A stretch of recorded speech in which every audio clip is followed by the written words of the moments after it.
Hi hello வணக்கம், வாழ்க வளமுடன். இந்த வீடியோவில் பாஸ்தா எப்படி செய்கிறதுன்னு தான் பார்க்க போகிறோம். வாங்க வீடியோக்குள்ளே போகலாம்.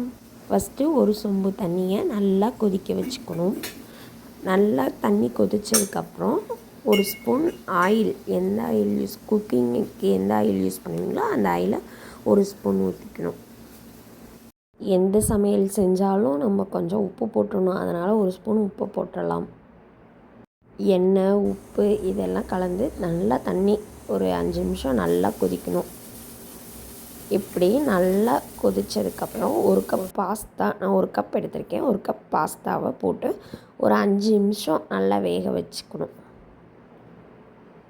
5 நிமிஷம் பாஸ்தா வேகிற வரைக்கும் போர் அடிக்குதுன்னு நினைக்காதீங்க. கரண்டியை வச்சு 2 கிண்டி விட்டுக்கிட்டே இருந்திங்கன்னா 5 நிமிஷம் ஆனதுக்கப்புறம் பாருங்கள், இப்படி நல்லா வெந்துருச்சு.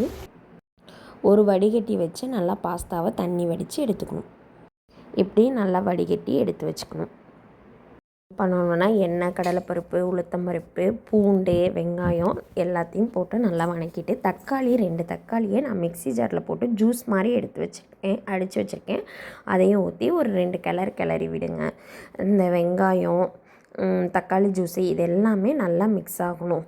நல்லா ஒரு 2 நிமிஷம் நல்லா கிளறி விட்டு இந்த வடிகட்டி வச்சுருக்கோம்னா பாஸ்தா, இப்போ அந்த பாஸ்தாவை இதில் போட்டு ஒரு 5 நிமிஷம் நல்லா கிளறி விடுங்க. ஒரு 5 நிமிஷம் நல்லா சமைச்சு ருசியாக சாப்பிடுவோம். நல்ல ஹெல்த்தியான ஃபுட்டாக வீட்டிலே நம்ம சமைச்சு நம்மளே சாப்பிட்லாம். சீஸ் எனக்கு ஷீட்டாக தான் இருக்குது, அதனால் நான் 2 ஷீட் போட்டுக்கிறேன் சீஸு. உங்களுக்கு சீஸ் ரொம்ப பிடிக்கும் அப்படின்னா நீங்கள் ஒரு இன்னும் 2 ஷீட் கூட போட்டுக்கலாம்.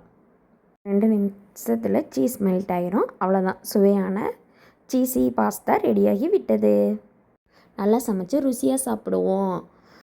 டிஎம் பவன்ஸை லைக் பண்ணுங்கள், ஷேர் பண்ணுங்கள், சப்ஸ்கிரைப் பண்ணுங்கள்.